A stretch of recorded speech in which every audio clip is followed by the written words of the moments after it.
Bom dia, boa tarde, boa noite, você, fofoqueiro corporativo. Sim, porque fofoca foi o início da comunicação humana. Você que ama a experiência do cliente, experiência do colaborador, experiências em geral e quer viver aqui hoje uma experiência diferente. Porque o Era Uma Vez é o podcast que traz diversos assuntos sempre ligados a negócio. E é claro que você precisa curtir, comentar, compartilhar, lembrar que estamos em todas as redes sociais, estamos no Instagram, estamos no YouTube. A gente não tem TikTok. Tem TikTok, produção? Temos TikTok também. Então, curta, compartilhe, comente em todas as redes, mande para sua avó, para o papagaio, para o cachorro, para todo mundo, porque hoje temos um super papo aqui e vamos falar com ele, Ricardo Pezzati. E assim, é tanta coisa para falar com ele. Dá para falar sobre psicanálise, dá para falar sobre empreendedorismo, dá para falar sobre indústria automotiva. Então assim, eu não vou nem limitá-lo a um título, a um cargo, eu vou apenas recepcioná-lo. Seja muito bem-vindo, Ricardo Pezzati. Seja muito bem-vindo ao Era Uma Vez Podcast. Cara, antes de mais nada, agradecer, né, o convite de estar aqui com vocês. Me sinto honrado. Espero que essa conversa seja boa para quem está ouvindo. Maravilha. Eu não tenho dúvida, porque quando o assunto é quase inesgotável, é capaz da gente, se não tiver controles, a gente ficar aqui por 3, 4 horas. Mas calma, esse episódio não vai ter 3, 4 horas, fique tranquilo. Vai ser um pouco menos do que isso, mas vamos explorá-lo da melhor maneira possível.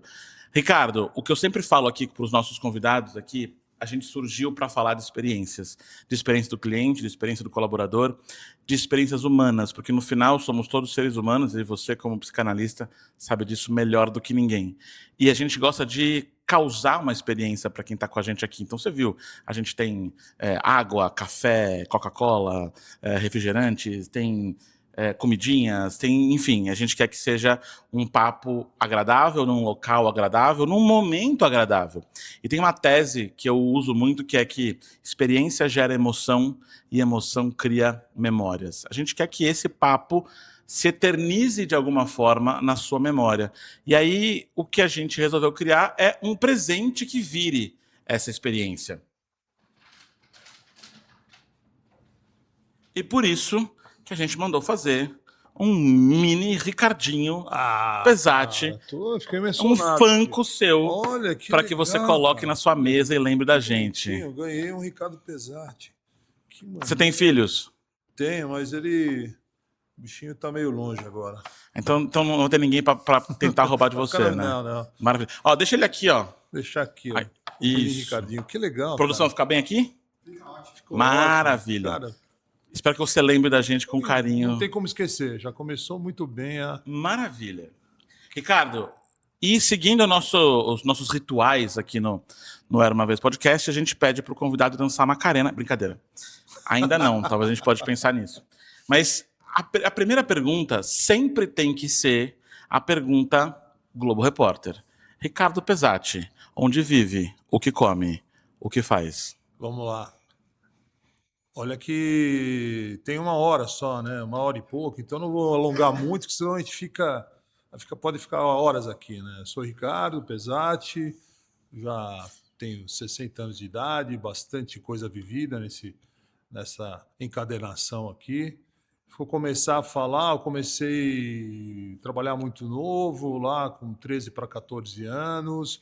Eu era um e-mail. Sabe o que é um e-mail? Não. E-mail, assim, você tinha um negócio que chamava comunicação interna em um banco. Aí alguém datilografava numa ficha, escrevia D para, aí vinha um menino, que era eu, pegava aquele negócio e levava de um canto para o outro. Isso que é um e-mail faz hoje. Você era o e-mail. Eu era um e-mail lá em 1979. Aí... Deixa eu parar um instantezinho aqui para falar com você. Você que tem empresa, sabe? Cliente feliz dá lucro, mas atender bem hoje virou um caos. É WhatsApp, é ligação, é Instagram, é mensagem em 1000 lugares, cada um separado e ninguém dá conta de nada. Se o seu atendimento tá bagunçado, você precisa da nossa ajuda, você precisa do nosso sistema de atendimento. Com a Era, você tem todas as ferramentas para fazer você atender mais e melhor. O QR Code tá aqui na tela. Para ficar curto, não ficar 1 hora e meia, eu comecei como e-mail. Office Boy era o nome na Office Contínuo, né? Com 21 anos, eu era gerente de um banco de investimentos. Aí, nesse meio tempo, eu me formei, cursei faculdade, fiz economia, fiz outros cursos de especialização na área de finanças e fiquei em banco até 94, quando veio o Plano Real. Aí, quando teve o Plano Real, eu olhei e falei, não sei se é isso que eu quero para a minha vida. Já tinha 29 anos, já tinha ganhado um pouco de dinheiro, estava bacana, mas não era o que me fazia feliz. Aí, quando veio o plano, eu saí do banco, fiquei um tempo fora do país.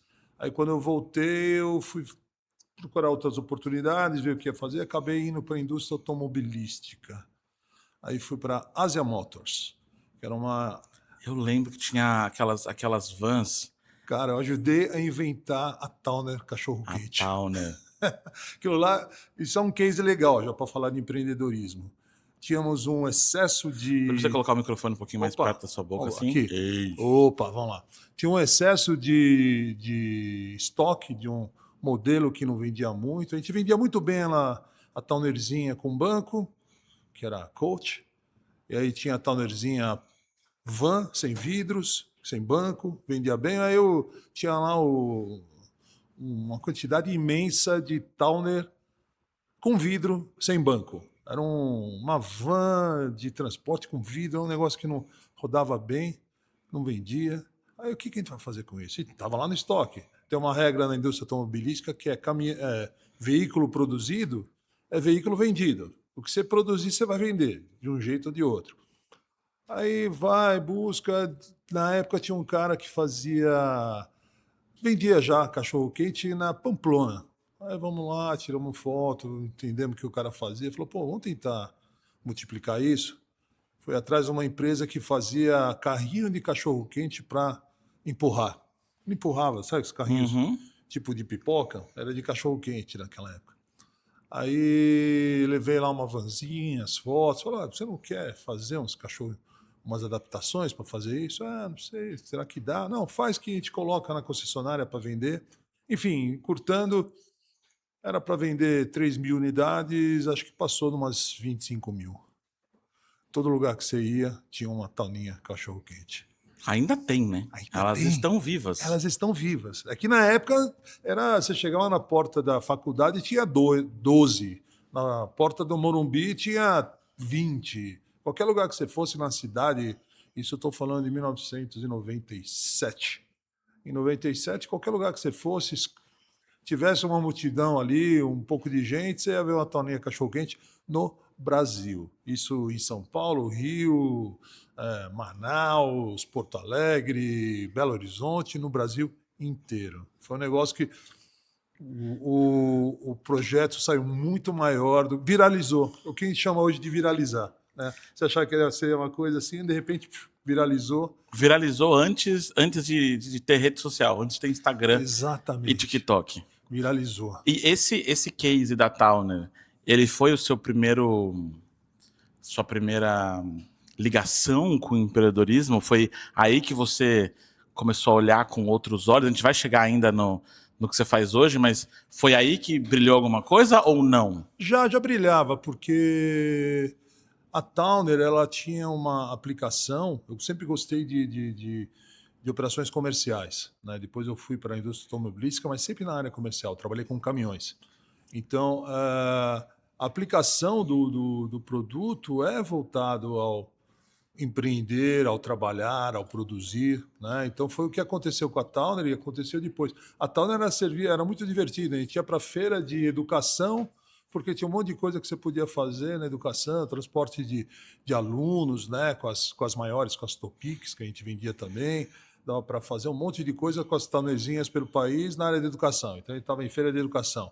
Feira de alimentação, nem se fala, a gente estava lá. Feira de telecomunicação, a gente estava lá, porque servia muito para fazer laboratório móvel, fazer manutenção de rede, né? Na área de...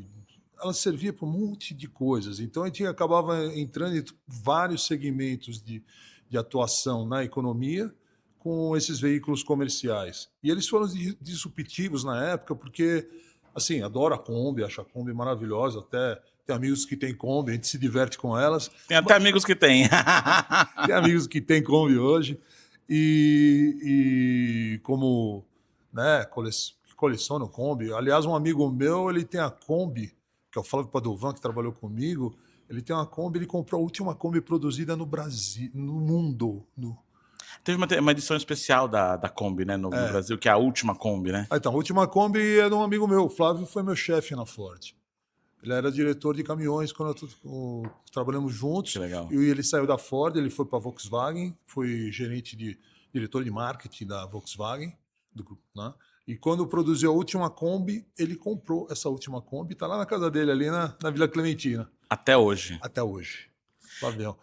Grande músico também. O que aconteceu com a Asia Motors? A Asia Motors, em 98, quando teve a crise asiática, teve uma grande fusão, né? Os merges de companhias na Coreia do Sul. Então, por exemplo, você tinha uma empresa que era a Hyundai, outra Kia, a Ásia era bem junto com a Kia. O governo, para manter a coisa funcionando, juntou tudo em uma empresa só, que virou a Hyundai. Ah, E aí, nesse momento, a marca Asia Motors deixou de existir. Ela morreu a Asia Motors ali. Nós importávamos aqui no Brasil a Ásia, não tinha mais o que importar, ela se encerrou em 99, 98 para 99. a Towner virou HB20. Exatamente. Essa é a história. Exatamente. E você tinha veículos iguais a Towner da linha da Hyundai. Então tinha... Né, aliás, tem até hoje, né? Agora tô pensando aqui, você tem aqueles caminhõezinhos que não é exatamente a Towner, mas que substituíram, então, fizeram às vezes de... você tinha uma sobreposição de produtos nas linhas. Então, a hora que juntou tudo, essa empresa aqui, o forte da Asia Motors era a Towner, a Topic, que era de 16 lugares, eles tinham um ônibus também, que era a M825, que vendeu bastante aqui para os micro-ônibus na cidade. No ABC, nós rodamos muito com esses ônibus. E tinha também um Jeepzinho, que era o Rockstar, que ele também acabava sobrepondo com os veículos da Hyundai. Então, a hora que... E era um Jeepinho até que bonitinho, meio militar, mas a hora que sobrepôs tudo, falou, bom, não faz sentido. Não faz mais sentido. A Ásia. Daí ela acabou. Aí foi até engraçado, porque tinha lá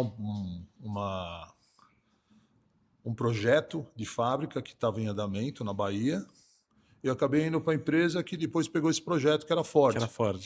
Que hoje é a fábrica da BYD. Que virou BYD. Já é a terceira geração do mesmo empreendimento talvez. Na Bahia, em Camaçari. Camaçari. Exatamente. Muito tem bom. História aquilo lá. E indo agora mais para os dias atuais, você é consultor do Desafio Empreendedor. Sim. O que é isso? Te explicar. Vamos lá explicar. É muito legal. Eu fiquei na Ford, né, até 97. Aí ela acabou. Eu fui esse tempo todo Ford. Eu sempre fui de operações de caminhões. Era caminhões que era comercial mesmo. E em 98 ela encerrou as operações de caminhões. Eu saí uns meses antes de encerrar as operações. E aí eu já conhecia o pessoal do Desafio há alguns anos já, que a gente conversava bastante. Um grande amigo meu, que é o Patovilla, ele foi um dos caras que ajudou a implantar o Empretec aqui no Brasil. Né, Sebrae. No Sebrae. Ele é consultor do Sebrae também até hoje. E o Paulo falou, pô, Ricardo, você não vai ficar parado. Vem cá, dá uma olhada no Desafio.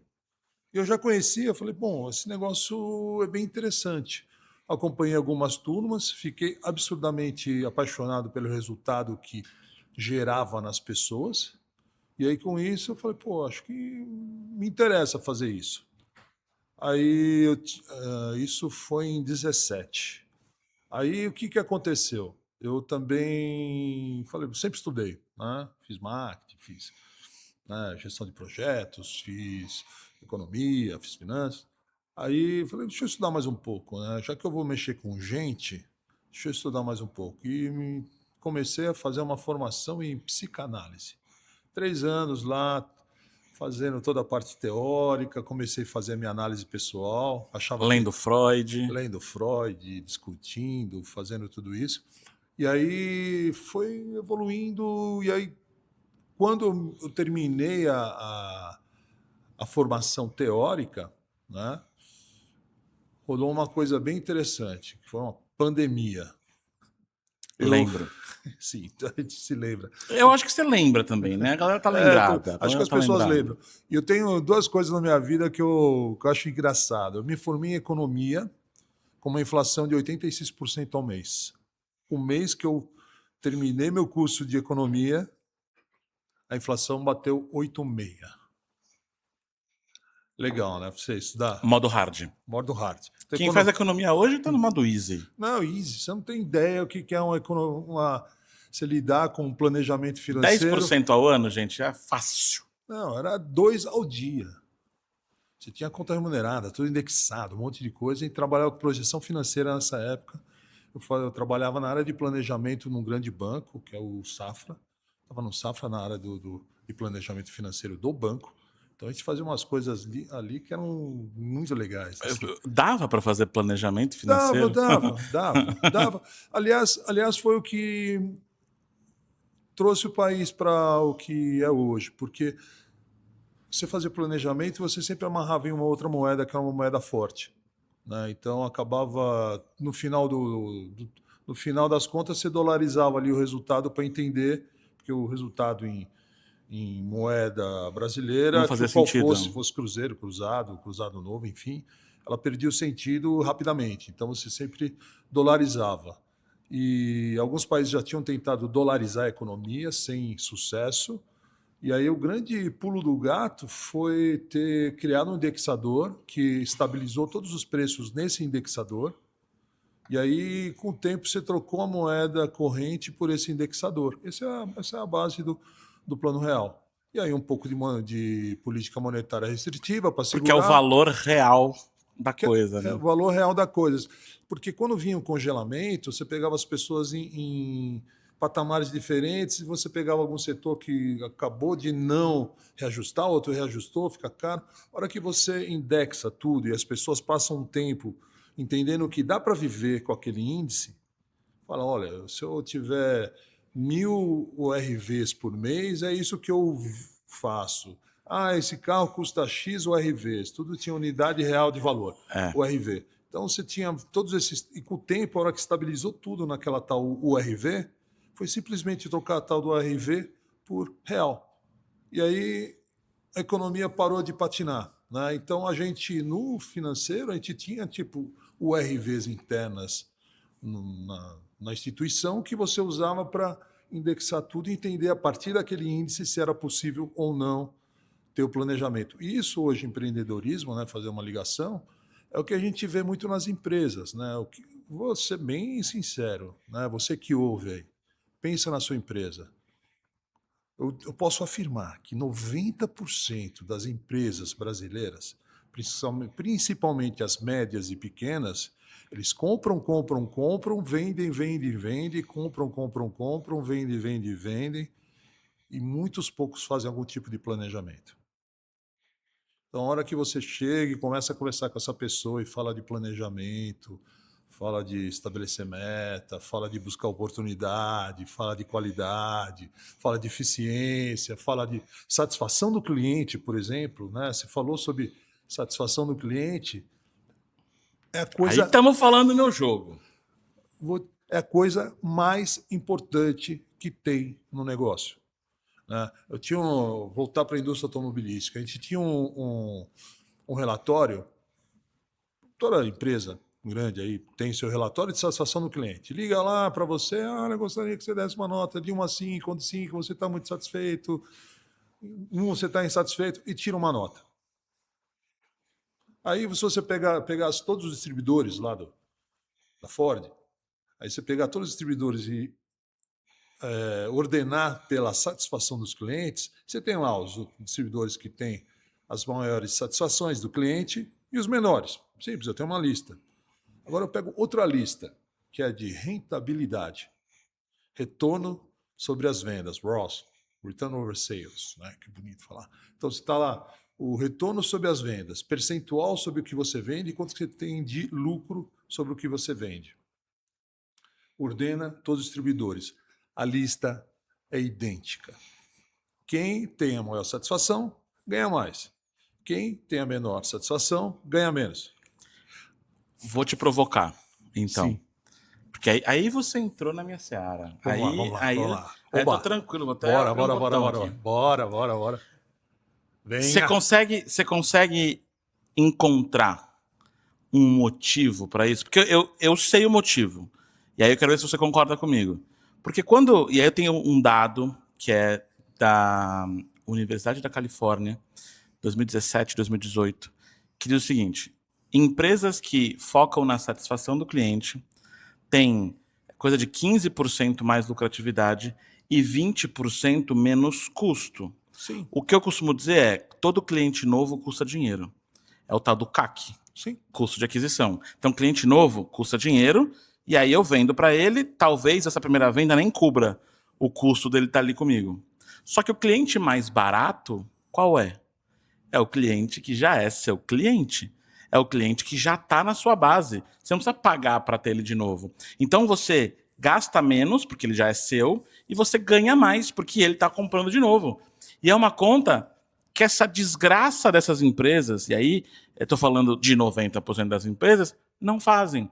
E aí a galera fala, não, vou investir em marketing, eu quero investir em ads, vamos para o Facebook, Facebook não, né? Vamos para o Instagram, vamos para o LinkedIn, vamos para achar onde está meu cliente. Legal, tem que achar onde está seu cliente. Mas e o cliente que já é seu? Olha para o cliente que já é seu. Você falou de planejamento, eu estou nesse mercado de palestras desde 2019. Eu comecei a ter meta, eu comecei a olhar para quanto eu ganhava em 2023. Então, eu sei quanto eu faturei no ano 23, 24 e 25. Não, aliás, 24. Eu sei 24 e 25 e sei agora 26. Então, eu só sei dizer qual foi o crescimento da minha empresa depois de 19, depois de 5 anos. O que não faz o menor sentido olhar para isso tanto tempo depois. As pessoas esquecem, as empresas esquecem, é muito louco. Vive um dia depois do outro, eu sei que é uma correria, mas pelo amor de Deus, gente. Então, agora eu vou te falar uma coisa. O cliente até perdoa preço alto. O que ele não perdoa é ser mal atendido. Aí ele vai embora e nem te diz por quê. E hoje, atender bem virou um quebra-cabeça. É ligação de um lado, WhatsApp do outro, Instagram, site, cada conversa num canto e a sua equipe correndo atrás de tudo ao mesmo tempo. É aí que cliente se perde e dinheiro escapa. A Era resolve isso em 3 frentes. Primeiro, ela faz você atender melhor. Telefone, WhatsApp, chat, tudo numa plataforma só, com um atendente vendo o histórico inteiro do cliente na tela e ninguém precisando repetir o problema. Segundo, ela automatiza o que trava a sua equipe. Chatbot, inteligência artificial que respondem na hora, resolvem o simples sozinhos e só passam para o humano o que realmente precisa. E terceiro, e isso quase ninguém tem, a Era entende as suas conversas. Ela escuta o que os seus clientes dizem o dia inteiro e te mostra onde tem cliente quase saindo, onde tem dinheiro vazando, o que o seu melhor vendedor faz de diferente. Atender, automatizar e entender. Tudo num lugar só, sem precisar de 5 fornecedores diferentes. Se o seu atendimento tá bagunçado, vale demais conhecer. QR Code tá aqui na tela. Primeiro, você não está sozinho, como você disse, você passou vários anos sem ter. É muito humano. As pessoas não querem olhar, elas estão... Dá medo, Léo, o número, né? Dá medo. Não é gostoso ficar olhando o número, né? A hora que tá bacana ali a conta corrente, você até olha. Agora, dia que tua conta corrente, sabe? Você não quer ter contato com o teu saldo bancário. Muitas vezes. Você não quer ver o tamanho da desgraça. Só que aí, o que acontece? Você para de olhar e aí perde o controle. A hora que você vai ver, a bagunça é gigante. Né? Na psicanálise, tem um comportamento que é o mais arcaico possível, que é negação. Você olha para a criança, você comeu chocolate? Não comi chocolate, aquela boca toda... Não, eu não comi. Tá bom, cara, você está enganando quem? Né? E quando a gente fala de planejamento, é para ser uma coisa que te dá prazer. Só que as pessoas não entendem direito que o planejamento não é uma coisa que você escreve a caneta. Você faz a lápis, porque a vida tem um monte de variáveis que você vai adaptando conforme está indo. Mas, por exemplo, se eu sair daqui agora, a gente está aqui falando, estou na ponta aqui da Marginal Pinheiros e vou para minha casa, que é na Vila Mariana, ali na Chácara Clabim. Eu pego o Waze e ele traça para mim uma rota, mas se a avenida fechar, ele retraça a rota. Ah, bateu um carro, fechou o trânsito, parou, olha, estamos recalculando a rota. É assim que roda. Você sabe que você está aqui e você quer chegar na Vila Mariana. Se for necessário eu sair daqui, pegar o Rodoanel, dar volta por fora de São Paulo... Se é o que dá para fazer. Se é o que dá para fazer, é o que tem que fazer. Né? Agora, voltando ali à satisfação, a pergunta que você fez, sabe qual que é o jeito mais fácil de fazer qualquer coisa? Certo da primeira vez. Fazer certo da primeira vez. Né? Então, se você tem planejamento, você entende teu cliente, você faz tudo certo da primeira vez, teu cliente fica satisfeito. E tem uma coisa assim, isso é a coisa mais linda. Por que ganha mais dinheiro? Muda o tempo verbal. Sabe qual que é o tempo verbal que muda? Ele para de perguntar de quanto vai ser para quanto foi. Ele nem pergunta quanto é. O cliente que é fiel, ele vai lá e compra. Porque ele está confortável com você, ele sabe que você não vai roubá-lo, que você é competitivo, você não é o mais barato, mas você é competitivo, ele não é trouxa, se tipo o mercado cobra 100, você não pode chegar com 500, que aí ele, opa, esse Tá cara de sacanagem, né? tá de sacanagem comigo, tá me tirando de otário.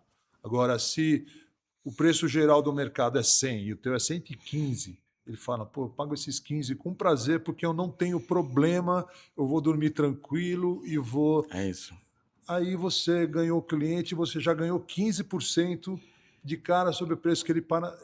E é um cliente fiel, né? O cliente Que não te troca. não te troca, você tem retenção, você tem recorrência, você tem um monte de benefícios que te trazem longevidade no teu negócio e te traz prazer em servir, gera uma relação de amizade. Então, no lugar de ser só aquele cliente chato que só briga com você, que o cliente te liga assim, né? O cara te liga para te sacanear quando o teu time perde. É diferente. Né? É outro lugar, não é porque o produto quebrou. Ele falou: teu time acabou de perder do meu ontem. É outra história, é outro lugar. Tem um dado que eu gosto muito, e engraçado que eu sei que essa pesquisa está sendo refeita, e eu tenho certeza que esse número vai aumentar. É um dado da American Express de 2017, 60% dos clientes estão dispostos a pagar mais por uma melhor experiência. Claro. A gente faz isso no dia a dia, tá cansado, exausto, já comprou a comida no mercado, tá tudo na geladeira, na despensa, bonitinho. Duas opções, ou esquenta a barriga no fogão, ou pede um iFood. Sim. Vou pedir um iFood, né? Eu mereço. Você merece. Eu mereço a fatura do cartão, 3, 4, 5, 10 mil reais. Exatamente. E vamos lá, roupa, por exemplo. Você compra roupa mais barata? Lógico que não. Você usa, sabe? Você bebe a cerveja mais barata? Sem nome, mas vem nome na sua cabeça. Nome na sua cabeça. Vou falar, mas você bebe a cerveja mais barata? Lógico que não. Tem, né? Eu vou pedir cerveja belga. Não precisa também, né? De R$30 a garrafa, 50, 60 reais a garrafinha. Mas se quiser... Se quiser, você pede. Né? Eu, particularmente... Eu prefiro, também não. Eu tenho minha teoria... Eu tô indo pra Bélgica semana que vem, então talvez eu pegue. Já fui lá.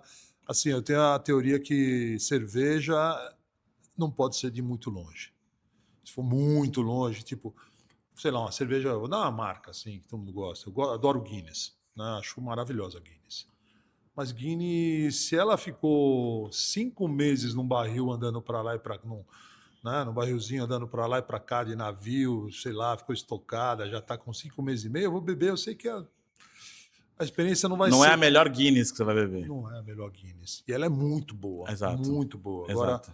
então tem que tomar cuidado. Então você vê até esse tipo de...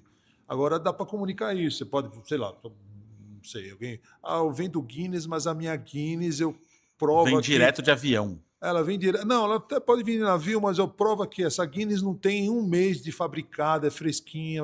Pô, vou lá.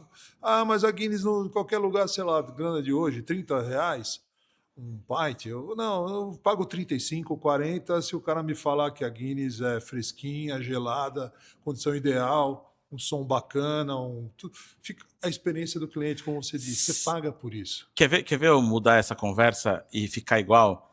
Eu sou conselheiro, estou no board de uma empresa chamada Purulate. Na Purulate, nós somos um laticínio e nós vendemos leite de vacas felizes. Sim.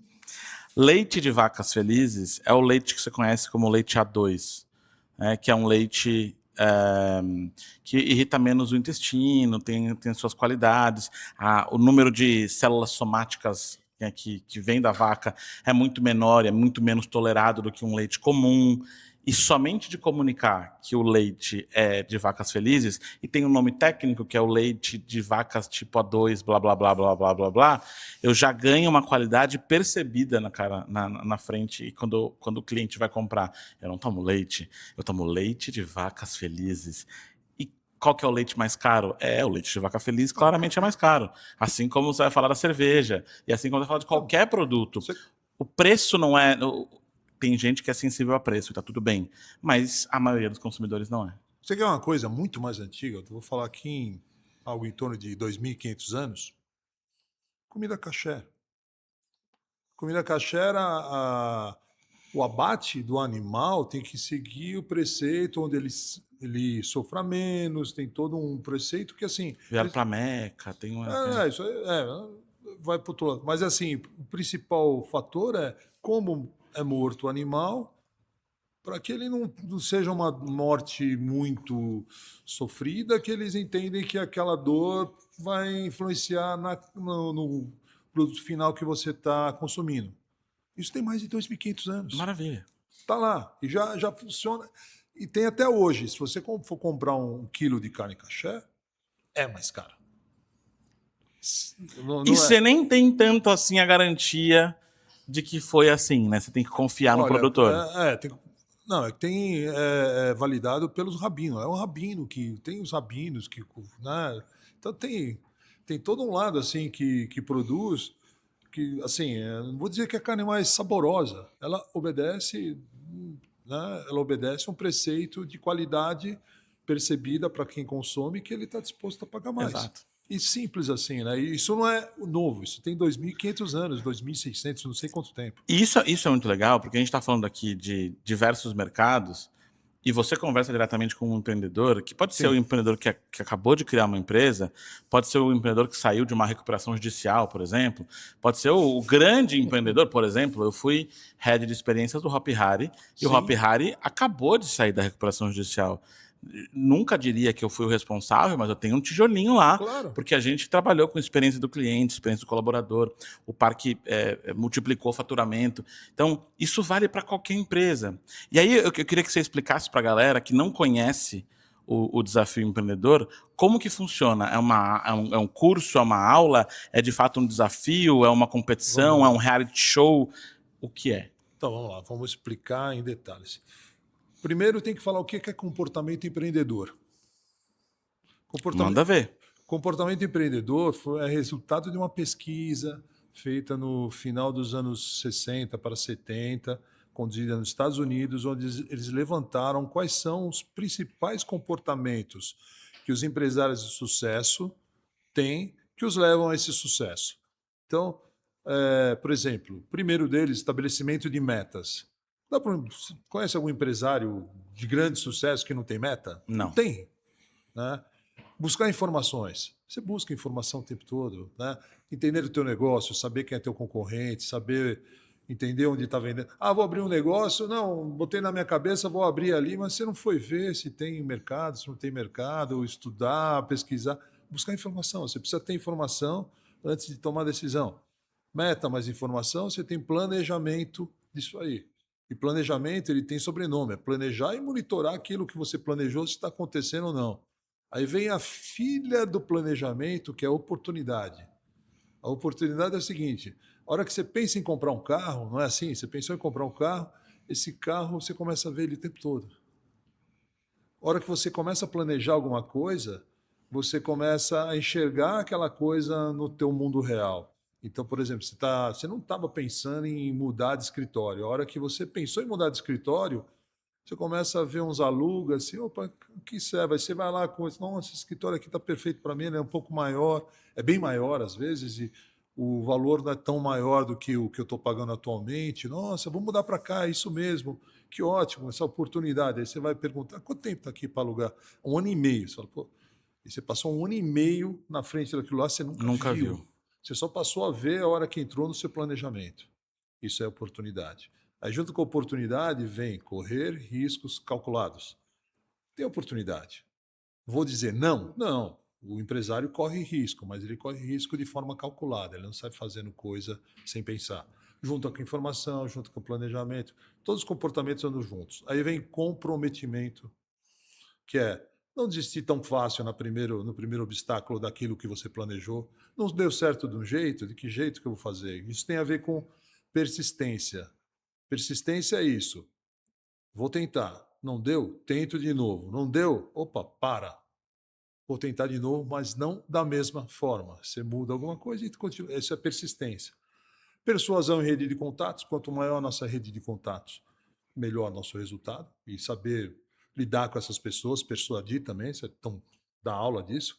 E independência e autoconfiança. Esses são os comportamentos que nós trabalhamos no desafio. E como que a gente faz isso? A gente junta grupos de empresas. Então, eu pego lá as 10, 12 empresas, uma de cada segmento, coloco todo mundo junto e aí você começa a fazer dinâmicas. Na dinâmica, você tem que planejar, você tem que botar meta, você tem que olhar os riscos, você tem que ver as oportunidades, você tem que conversar com as pessoas, buscar informação. Você tem que ir colocando esses comportamentos em prática nas dinâmicas ali nos grupinhos. Só que é humano, né? Todo mundo humano ali, às vezes a gente deixa de usar um, usa mais um que o outro, e aí a gente analisa esses resultados e começa a falar, olha, você viu que você não planejou isso? Sim. Você concorda que se você tivesse planejado isso, o teu resultado poderia ser muito maior? Ah, claro, sim. Aí é aquela pergunta que a gente até sabe a resposta. Será que na tua empresa, na tua vida, você não está deixando de planejar também? Aí começa a acender um monte de luzinha na cabeça das pessoas. Uhum. Opa, está faltando isso na minha vida. É isso que eu preciso para melhorar o meu resultado. Show. Cumpri o primeiro step, que é mostrar para a pessoa que ela precisa daquilo. Aí vem o segundo step do programa. Não é mais em grupo de empresas, é individual. A gente vai empresa por empresa, fica algumas horas com ele e tudo que a gente levantou, que faltou, ou que precisa, ou que precisa melhorar no exercício em grupo, a gente ajuda a pessoa a colocar em prática no negócio dela. Então tem uma metodologia, a gente vai colocando ali, mês a mês, o que é necessário para ir colocando esses comportamentos em prática dentro da empresa. Esse é o segundo step. Os encontros são mensais. Então, entre um encontro e outro, vem o terceiro step, que é acompanhamento. Então, você está ali sempre conversando com a pessoa durante um mês. Aí, aquilo lá, rodou, não rodou? Como foi a semana? Tipo, acabou de fechar o mês. Aí, como fechamos o mês? Bateu uma meta? Ah, bateu uma meta, está indo bem. Olha, isso aqui deu certo, isso aqui não deu certo. Para não esfriar. Isso durante 7 meses. Mês 1, mês 2. Aí, quando termina o programa, você olha para a pessoa e fala, você está planejando melhor? Nossa, hoje eu planejo muito melhor, eu vejo mais oportunidade, eu estou aprendendo mais, voltei a estudar, voltei a buscar informação. Né? Tudo isso dá até para medir, mas é mais para o intangível. Onde a gente vê mesmo que dá resultado, é no resultado final ali na linha lucro líquido, lucro operacional, que isso aparece, que a hora que você melhora os seus comportamentos, você melhora o seu resultado. É um programa de 7 meses com essa metodologia. Já tem 25 anos, eu estou no desafio já, daqui a pouco vou completar 10 anos, assim como eu tenho outros consultores, já foram perto de 35 mil empresas. Hoje está no Brasil, está nos Estados Unidos, está na Europa também, está na África, Angola, Moçambique. Então tá crescendo, Legal. funciona. Né? Isso é o desafio empreendedor. E simplificando, é uma forma de gerar prosperidade para as pessoas de forma sustentável. E o desafio é uma empresa. É uma empresa. Legal. Hoje, você vai para a internet, Sim. você vai para o Instagram, você vai para o LinkedIn, e as promessas, e aí eu quero morrer com isso, assim, dá vontade de realmente de tomar atitudes violentas que a gente não toma, né? Então a gente vai no psicólogo, no psiquiatra, talvez no psicanalista, para só ter a vontade de bater a cabeça da pessoa na parede, mas a gente não bate.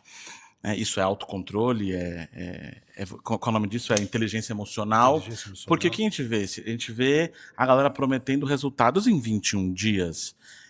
Transforme o seu negócio em uma semana. É o que os gurus chamam, você tem que ter uma big promise, você tem que ter uma promessa grande, e aí você vai ter grandes resultados.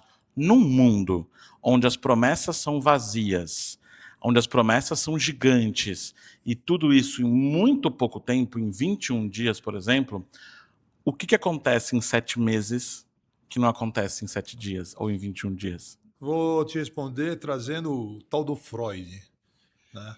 O Freud, quando ele começou a desenvolver a psicanálise, ele resolveu estudar com um cara na França chamado Charcot. Charcot, ele fazia experiências com hipnose.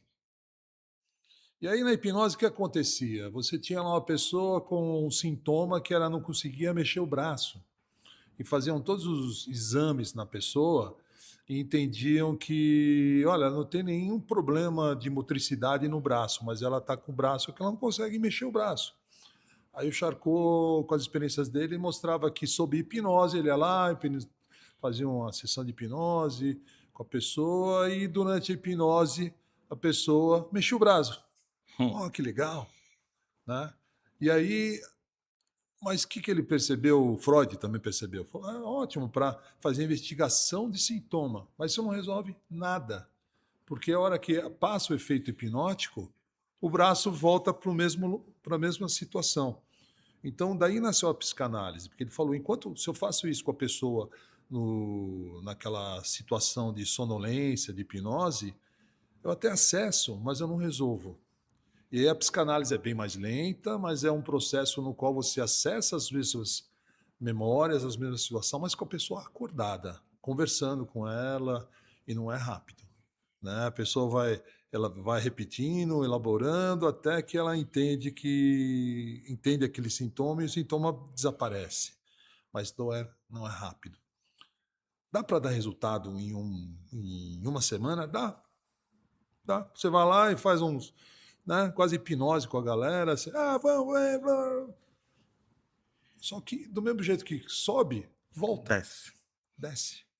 No desafio, a gente evita esse oba-oba e faz uma coisa que seja sustentável. Mas assim, vou dar exemplos onde a hipnose funciona. Meu time vai jogar. Você tem que correr 45 minutos.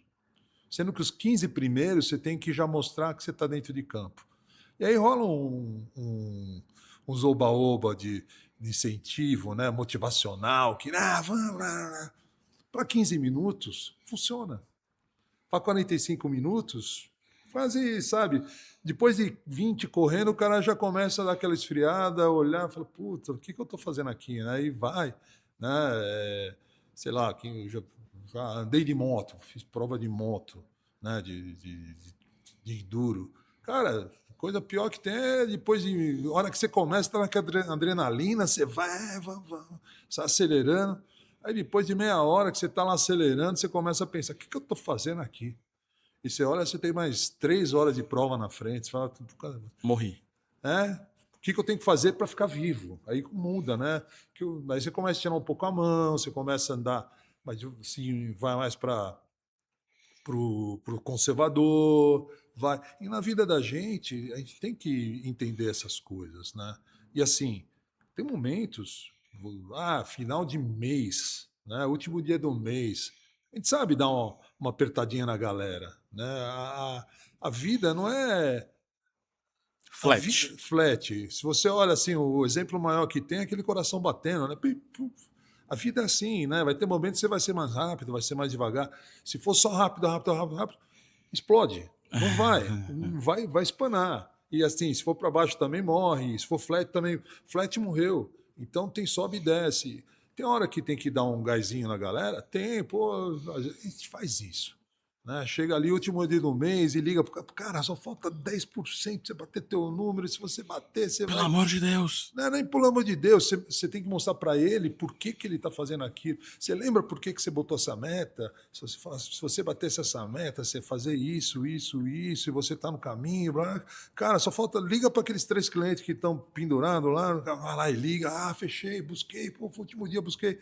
E não é buscar o mês no último dia, às vezes é um pouquinho que está faltando. Né?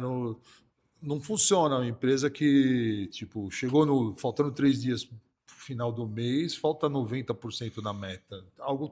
Algo não está certo ali. Algo de errado não está certo. Algo de errado não está certo. Mas muitas vezes falta aquele pouquinho sim, você pode dar uma pressão, mas você consegue dar pressão uma vez, um dia. Você não consegue dar pressão contínua o tempo todo, que senão espana.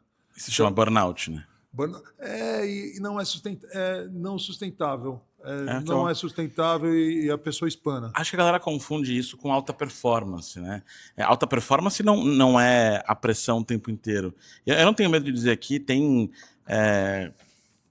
influenciadores, gurus da alta performance pregando isso, né, em empresas, sei lá, sabe, empresas tipo H5, G2, sabe essas empresas aí? Você fala assim, não, é isso aí, tem que vender muito, a gente bateu não sei quantos milhões. E aí eu fiz um exercício esses dias. Eu fui olhar o Glassdoor dessa galera. O Glassdoor é o Reclame Aqui dos colaboradores. É ridículo dessa H5, se é que você me entende. Você vai lá e coloca o nome dessa empresa lá, né? H5 Educação, bota lá. Aí você vai ver. As pessoas, foi bom por 2 meses. Foi bom por 3 meses. Aí eu minha esposa ficou grávida, eu tive que sair. Eu fiquei com burnout. Assim, a nota desses caras é ridiculamente baixa, porque eles destroem as pessoas. É o que você disse. Dá para eu colocar gás no último dia do mês, dá para eu fazer esse negócio a la coach, guru, algumas vezes, mas não o mês inteiro, a semana inteira, o ano inteiro. Não vai funcionar. É um exemplo físico, né? Aí fica bem fácil. Eu gosto de nadar. Eu consigo atravessar a piscina a 50 metros num tempo X. Né? Está rodando aí uns 34 hoje. Aí você atravessa lá 25 metros, vai e volta. E volta, cara, eu dou uma respirada para ir, 2 para voltar. Né? Você quase que bloqueia, você não respira, só bater braço e força total e vai. A hora que você volta, você está exausto. Não dá para ir de novo nessa velocidade. Mas eu sei fazer 100 metros também. 100 metros é um pouco mais batido. E eu faço 1.000. 1.000 é outra pegada. Virar 1.000 metros é outra jogada, porque você não vai dar aquela explosão. Você vai achar um ritmo moderado que você consegue segurar e manter, onde tua pulsação não vai ficar baixinha a 80, mas também você não vai ficar a 160 que você não aguenta. Né? Você acha ali vai ser um batimento ali 130, 130, 140, que você vai manter como uma corrida, para quem corre. Quem corre também vai entender. Você acha o pace ali que você aguenta e vai embora. Quem corre 100 metros vai fazer um pace insano, né? De explosão total. Né? Até o físico das pessoas é diferente. Né? O cara é só músculo, um cara de 100 metros. Um cara de maratona ele é muito mais leve. E a vida é maratona. A vida das empresas é maratona. Porque acabou aquele mês, fui vendas e marketing muitos anos. Zera tudo. Zera tudo. Cara, você sai à noite, fechamos a meta, vamos tomar uma, que legal, vamos comemorar, galera, show. Não, tipo, às vezes na quarta-feira, quarta-feira vamos tomar uma aqui, 9 horas da noite, vamos ali, tomar uma. Fazia isso direto com meus amigos da Forte. Aí, show, batemos, aí, chefe, show, mano. Manda parabéns para todo mundo, tudo. Aí, segunda-feira, no dia seguinte de manhã, você olha aquela planilha, tá zerada, não tem nada vendido, e você olha aquela meta que muitas vezes é maior do que o mês anterior, que já que você bateu, sempre o pessoal bota um pouquinho mais para dar crescimento. Você fala, vamos buscar de novo, e você não apavora, porque você sabe que dá. Mas como que dá? Você acabou de fazer. Você acabou de fazer, mas não dá para fazer num dia. Não. E você sabe, às vezes a gente chegava... E às vezes não é nem proporcional, né? Você divide pelos 30 dias, não é. Não. E às vezes até você fazia mais do que podia e deixava muito claro para a empresa. Né? Eu era de caminhões, tinha lá automóveis, tinha mês que automóveis estava abaixo da meta, nem ia bater a meta. O pessoal falou, Ricardo, o financeiro não está legal, a gente precisa bater a meta global da empresa. Dá para caminhões fazer mais X? Falei, dá, mas vai doer no mês que vem. Porque eu não vou conseguir fazer 2 meses seguidos esse número. Porque o que eu vou fazer? Vou entuchar o estoque da rede, vou vender caminhão que já era da cota do mês que vem e já vou puxar para esse mês. Você consegue? Consigo. Tá bom, mês que vem o automóvel segura a onda. Aí você ia lá e ligar para os caras, cara, ó, eu sei que você já está com o teu estoque cheio, mas você vai levar mais 5. Aí você espalha aquilo lá no Brasil inteiro. Fez. E bateu aquele número. Você fala, pô, mas eu não consigo fazer aquilo lá todo mês. Se eu fizer todo mês aquilo lá, a minha rede explode, ela vai destruir quebra. as suas concessionárias. Né? Minhas concessionárias quebram. Então, é muito planejamento. Por isso que precisa ter número, por isso que precisa ter controle. Tem uma regra que é tudo que você consegue medir, você consegue melhorar. Se não está medindo, como que você vai melhorar? Ah, está melhor, está pior. E às vezes não tem, assim, quando não tem número, né, é muito comum, você está na empresa, lá, né, mas isso acontece, tá bom, então vamos ver. Não, que o pessoal reclama, tá bom, quantas reclamações? A hora que você começa a puxar a reclamação, nossa, tem que ser proporcional. Né? Então, por exemplo, olha, eu tinha 5 reclamações, eu vendia 100. Agora eu tenho 8 reclamações, eu estou vendendo 500. Piorou ou melhorou? Melhorou pra caramba. Exatamente. Não, mas agora eu tenho 8 reclamações. Cara, né, tem que ter número. Né? O mês que vendeu muito, é óbvio que você vai ter chance de ter mais reclamação. Né? Então, tudo isso é mensurável, tudo isso tem um método científico por trás. Só que, além do método científico quantificável, tem um negócio que chama pessoas. Né? Tem até que é uma pergunta que você falou que ia fazer, não fez ainda, né? De psicanálise é ciência ou é pseudociência? A gente foi por um outro caminho, mas eu trago aqui. E hoje rola uma caça às bruxas, que eu acho que é uma caça às bruxas necessária. Sim. Que é de desmistificar, de atacar as pseudociências. Porque o que é a pseudociência, se não você pegar termos científicos, trabalhos belíssimos desenvolvidos ao longo de séculos, com ciência, com estudo, com revisão de pares, com bunda na cadeira, com laboratório, com gente estudando. Porra, a física quântica, negócio lindo, maravilhoso, bonito.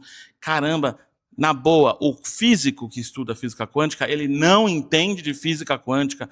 Aí vem um cara que fala de, sei lá, vem um coach, né? E eu falo o nome, vem um Zé Roberto Marques da vida e fala, não, porque a sua consciência, ela faz a matéria, desculpa galera, faz o caralho, não faz nada. E aí eu sei o culpado, sabe quem é o culpado? E eu adoro ele, é o Neil deGrasse Tyson.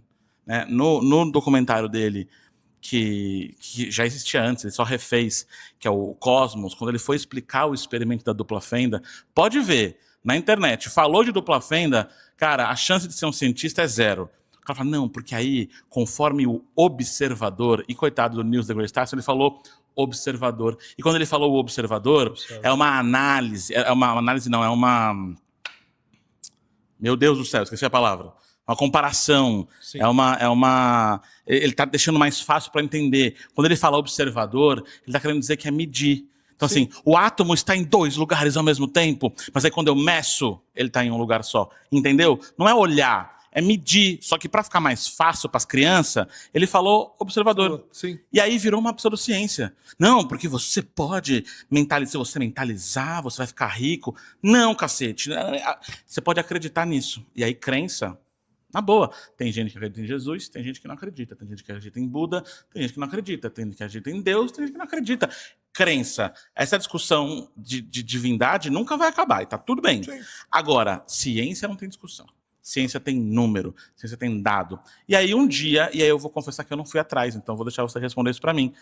Um dia eu vi alguém falando, eu acho que psicanálise não é ciência. E aí tem a galera que não gosta de Freud, né? E aí bota Freud no inferno. E aí? Eu sei que você vai dizer que não é pseudociência, mas eu quero que você diga o porquê não é pseudociência. Não, mas vamos lá. Primeiro que tem que determinar o que é ciência, o que não é ciência dentro das ciências naturais. Tem as pessoas que elas colocam como ciências fatos que são repetíveis, observáveis e repetíveis. Então, por exemplo, eu pego essa água que está aqui na caneca e coloco e digo que, sei lá, está uns 800 metros aqui ao nível do mar e ela uns 96 graus vai entrar em ebulição. Eu coloco o termômetro ali na água e começa a esquentar a água, 96 ela começa a ferver. E escrevo, olha, a água ferve a 96 graus, a 800 metros de altitude. Alguém vai Beleza. revisar e vai comprovar. Alguém vai revisar, deixa eu ver se isso é verdade. Nossa, eu botei aqui, escrevi, quando bateu 96 graus, ela começou a ferver. É inexplicável, sim. Agora, quando a gente fala de gênero humano, né, e a gente fala ainda de tudo que, por exemplo, a ciência ela é muito observável no hardware do ser humano.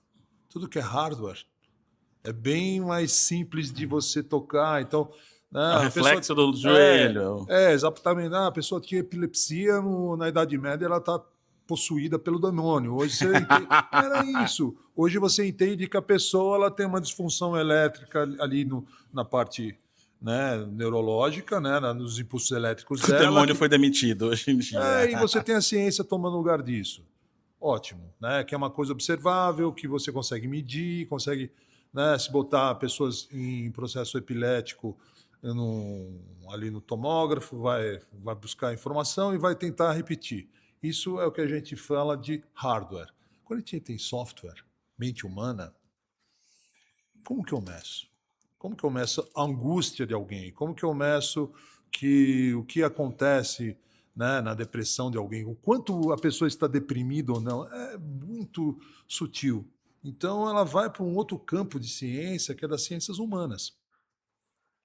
Mas é observável que você entende que, olha, uma pessoa normalmente com depressão, você trazendo esse tipo de conversa, entendendo os sintomas, com tempo X, elas tendem a melhorar. Ah, mas se ela não fizesse também ela melhoraria? Não sei, né? É humano, é software, né? Então, é difícil... então isso é pseudociência, quer dizer que não é ciência? Não, tem muito conteúdo, muito estudo sobre a mente humana, mas sempre lembrando que a mente humana é software, né? Você não tem ali o lugar no teu cérebro onde está ali tua mente.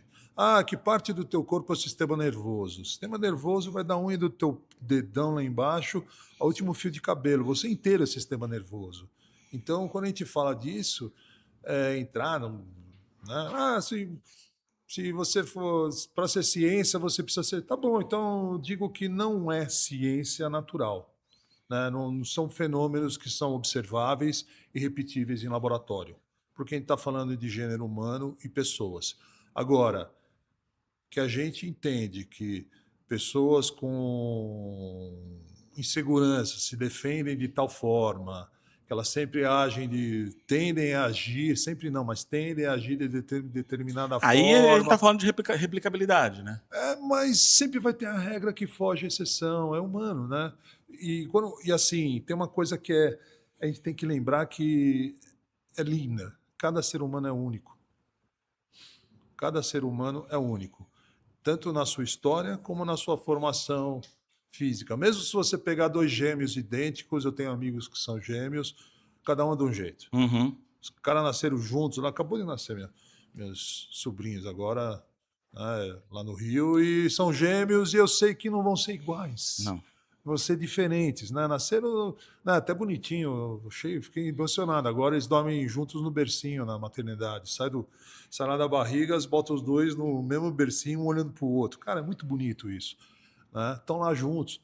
Vão ser diferentes. São seres humanos únicos. Quando você fala de seres humanos únicos, você é único. Como que eu vou replicar isso de forma que você dê sempre o mesmo resultado? Né? Na parte natural, tudo bem, se eu cortar a cabeça de alguém, ela morre. Né? Acredito que sim. Né? Mas, não precisa nem replicar, os franceses já fizeram isso algumas vezes. Exatamente, cara. Então, isso é natural, que é no hardware. Agora, no software... Mas há uma tendência, né? Há uma tendência. Exatamente, existe essa tendência. Quando a gente fala de consumidor, por exemplo, a gente vê que há uma tendência de personalização, porque... eu até converso com algumas pessoas que não, mas quando eu tô vendendo, eu dependo da decisão do outro. Só que a decisão do outro, ela tende à multidão, né? O ser humano tende à multidão também. Eu tenho um número, 60% dos clientes topam pagar mais por uma melhor experiência. É uma tendência, não? E tem uma coisa que é bem mais é matemática. É outra área que eu adoro. Quando você fala de média, a média é bem mais previsível. Então, quando eu falo de indivíduo, é muito mais profundo e sutil e pouco previsível. Quando eu falo de multidões, aí vai para A média me consola. Não, e a média e os resultados são muito mais previsíveis. Então tem psicologia da massa, tem Exato. a média. Então, quando a gente fala em marketing e você trabalha com multidões, é bem mais simples do que você sentar com uma pessoa e falar dela. Então a psicanálise é muito mais no individual. E você tem a parte do marketing hoje que é muito mais no social. Está muito mais ligado ao ramo da sociologia do que da psicologia. Tá? Então que é mais de sociedade do que de indivíduo. Você entende como acessar cada indivíduo, mas no wholesale, eu digo que é atacado. Né? Quando você fala no varejo, ali 1 a 1, é uma situação. Isso é muito louco. Eu atacado. Vejo... Marketing, quando você faz marketing de produto, você está pensando no atacado. O atendimento ao cliente é varejo. E são duas coisas diferentes. A pessoa que é boa... Eu adorei isso. A pessoa que é boa e tem a satisfação do cliente, ele consegue ver os dois. Ele entende o atacado, como comunicar no atacado, só que na hora, se ele ficar só no atacado, a hora que chegar no cliente, no individual, ele não vai bem. Agora, Isso me pegou. Eu vou fazer o início de um corte aqui pra galera fazer quando chegar lá. Marketing é atacado, é massa. Atendimento ao cliente é varejo, é no 1 a 1. Animal. É isso aí. Animal. É isso. Você tem que ter, que é o cliente. Ah, mas todo mundo veio aqui e ficou contente porque você não está contente. Porque eu não estou. Que para mim não foi suficiente. Para mim não foi suficiente. Vai se lascar, para não usar um palavrão. E essa massa eu acho muito louco. Eu moro num condomínio que mora muita gente. Muita gente. Então tem milhares de cancelas e sistemas e tudo mais. E aí eu fico muito puto da vida. Tem 2 cancelas para sair. Aí eu vejo uma fila chegando no outro prédio e a galera indo só por uma cancela e a outra tá livre. Mas por algum motivo tá todo mundo numa só e ninguém sai da fila para ir para outra. E ninguém me deixa passar para chegar na outra. Aí eu chego na outra, a cancela abre e eu vou embora, aí o Zé Ruela começa a ir atrás. Caraca, que ódio! Comportamento de massa. Comportamento de massa. De massa. Até... mas pode fazer isso? Pode. Isso a gente trabalha muito no desafio. Isso é muito legal. A gente sabe disso. Não é os exercícios, depois de 35 mil empresas, a gente não é só um exercício aleatório. A gente sabe exatamente o que a gente quer apertar em cada um. Então, tem situações nessas. Ah, bonitinho, né? Todo mundo se ferrou igual. Por que não fizeram isso? Ah, mas podia? Podia, cara. Oxe, por que vocês não fizeram? Aí você vai na empresa da pessoa e começa a perguntar, por que você não faz isso? Ele, posso? Claro. Assim, desde que seja ético, não seja ilegal, não seja, né? Muitas vezes, o que acontece? Costume. Aí você continua fazendo, meu pai fazia assim, meu avô fazia assim, eu continuo fazendo assim. Beleza, cara. Lá em 1950, isso aqui era muito legal. A gente está em 2026. Né? Estamos falando de 76 anos entre um fato e outro. O que mudou? Hoje precisa ainda ser desse jeito? Né? E você faz sempre esses questionamentos. Precisa ser, e principalmente no 1 a 1. As pessoas são diferentes hoje, elas esperam diferente, elas têm outras demandas, elas têm uma noção de tempo diferente, uma noção de ética, de respeito, né? Tudo muda com o tempo. A gente tem um negócio que chama contrato social, alter ego, que chama. Esse alter ego ele muda regionalmente. Né? Os contratos sociais aqui em São Paulo são diferentes de Itapeva, no interior, são diferentes Sim. de Recife, diferentes de Boa Vista. Cada um tem o seu. E eles mudam com o tempo. O que você tinha aqui em São Paulo de contrato social em 2015 é diferente do que você tem em 2026. Né? E vai mudando, e está atento a isso, está vivo. Né? Uma empresa que está viva e está aprendendo sempre, está viva e está aprendendo. Ela está sempre olhando para tudo e não se conforma. E isso não quer dizer que tem que jogar tudo para o alto e estar se reinventando o tempo todo, que isso cansa pra caramba, não precisa reinventar tudo. É só estar sempre olhando, perguntando por quê. Sempre perguntando por quê. Mas por que eu faço isso? Por quê? Né? Não a empresa inteira, tá? Tem as pessoas ali na ponta, se elas ficarem perguntando o dia inteiro por que fazem, você vai mandá-las embora, você não vai dar conta. Mas os líderes, os donos, eles têm que olhar para as coisas e falar, pô, isso aqui sempre foi feito assim, mas tem um jeito melhor? E antes de mudar tudo pelo jeito melhor, buscar informação. Vamos fazer um piloto, vamos fazer só em um produtinho, vamos brincar. Né? Eu tenho 10 produtos, mas vou pegar um aqui, vou fazer um teste. Nossa, deu certo. Vamos tentar em 2, não precisa mudar tudo. Aí você tenta em 2, tenta em 3, a hora que você vê, você tem... E medir. E ver o resultado, e tá olhando para tudo, medir, e isso o tempo todo. Ciência humana. Ciência humana, isso é humano, isso é humano. Ricardo, estamos chegando ao final Que delícia. desse papo. Você vê que vai para caminhos que a gente não imagina. Para finalizar, olhe para a lente da verdade, para os olhos dos nossos espectadores. Diga para eles qual que é se você pudesse dar uma dica só para o empreendedor brasileiro, que dica seria essa? A dica rápida, uma frase, 2, e depois deixa suas redes sociais para as pessoas te acharem. Então vamos lá. Primeiro, não tem fórmula mágica. O sucesso é feito de muitas pequenas coisas. Sabe, tem aquela frase que o diabo mora no detalhe? É um monte de pequenos detalhes. Então você tem que estar atento. Se você tiver alguém de fora também, muitas vezes a gente não consegue enxergar sozinho esses pequenos detalhes. E aí algumas pessoas nos chamarem para olhar esses detalhes. É muito comum ir numa loja, fazer lá uma consultoria numa empresa de iluminação, e eu ando lá e eu acho lâmpada queimada. Porque para ele ele acostumou com aquela lâmpada queimada lá no fundo. Eu falo, cara, mas é só pegar essa lâmpada que você vende aqui, botar ali. E às vezes, sabe? O óbvio. O óbvio. Mas para mim é óbvio, mas para quem está no dia a dia, esse óbvio fica invisível. Então, tem uma ajuda externa, pode ser comigo, pode ser com alguém. Convida um cliente. Olha que coisa legal, a gente falou de satisfação do cliente. Convida um cliente que você confia, chama ele para dar uma volta na empresa e fala, cara, se pudesse melhorar aqui, o que você faria? Você vai ficar surpreso. Os seus colaboradores sabem muito no negócio, escutar as pessoas. A psicanálise é feita de escutar. O grande pulo do gato do Freud foi escutar o cliente, escutar o paciente. As pessoas iam lá na Alemanha, a Alemanha analisava a pessoa, via se tinha alguma ferida, algum trauma, alguma coisa não funcionando, e resultava e consertava aquilo. Ele começou a escutar as pessoas, escutar as histórias. E aí ele descobriu que só escutando conseguiu melhorar muita gente. Daí nasceu a psicanálise, né? De escutar as pessoas. Maravilha. Escutar as pessoas é fundamental. Escute seu cliente. Fechou? Quais são as suas redes sociais? Como a gente te acha? O mais fácil para me encontrar é meu nome, né? @pesati.desafio. Maravilha. P-Z-A-T-I. Papai é no Instagram. No Instagram. Tá lá. E no LinkedIn, tá Ricardo lá também? Pesati. Tá lá. Maravilha.